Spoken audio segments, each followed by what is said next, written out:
Hey guys, welcome back to this week, and it's another week. We're gonna have a very interesting topic. So buckle up, get comfortable, get your book and paper if you need to write anything, and let's get into the video.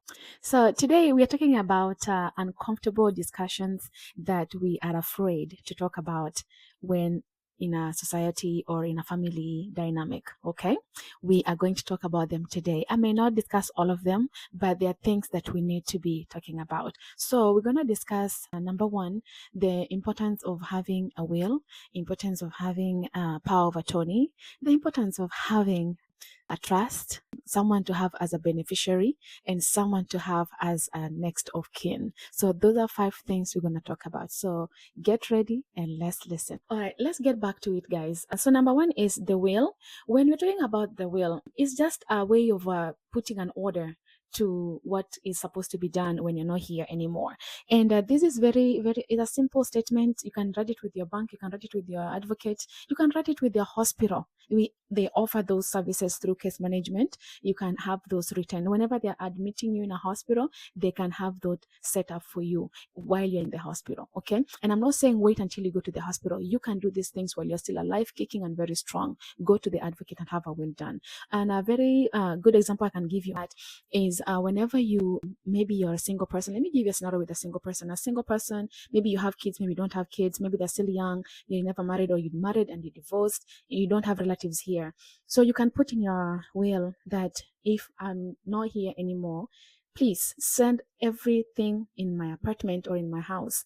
Let them be shipped to my mother. Okay, you can put those are your property, those are your hard work. So you see, those things we are overlooking. They are comfortable to talk about them, but they are there, and a will help you decide on how you want your things to be done. Number 2 is power of attorney.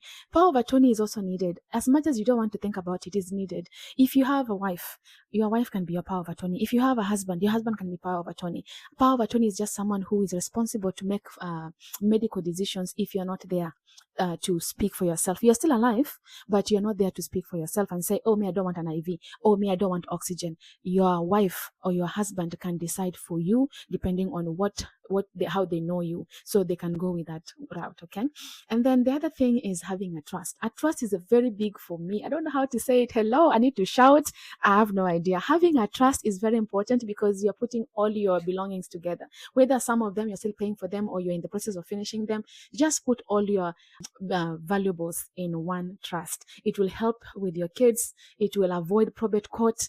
You'll be able to avoid this thing we call collection or please help me or go fund me, and you're asking go fund me and you're not here anymore.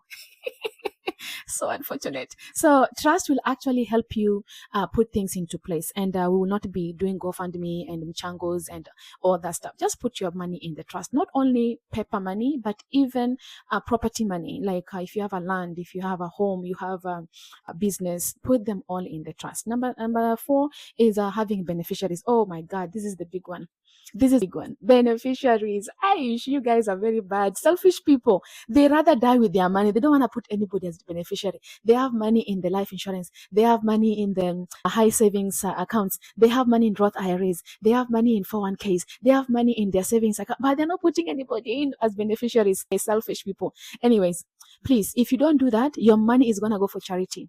They don't want to think, oh, this person has a wife, this person has 4 kids, let's give this money to no. If you indicated that this money should be given to this at this particular time when I am no more, my friend, your money is going to beneficiary. Thank you very much. So if you don't want that to happen, if you don't want the children to suffer after you are not here, if you don't want them to do that, please put beneficiary, make it very clear. That money you have in your 401k, that money you have in your savings account, put it as indicate who is going to be responsible for that account. Indicate. Thank you very much. Next, these are very uncomfortable discussions, They're very uncomfortable. People don't want to talk about it, especially in a family dynamic. People rather die than discuss these things. Next is next of kin. Next of kin is just someone that is like an emergency contact. You see, it's not someone who's going to take care of your property or eat your money or take your wife or have your children suffer. This is a next of kin, someone that you can contact. For example, I do travel nursing. I go all over the places. I have to have someone that is on my contact list. I have emergency contact and I also have my next of kin.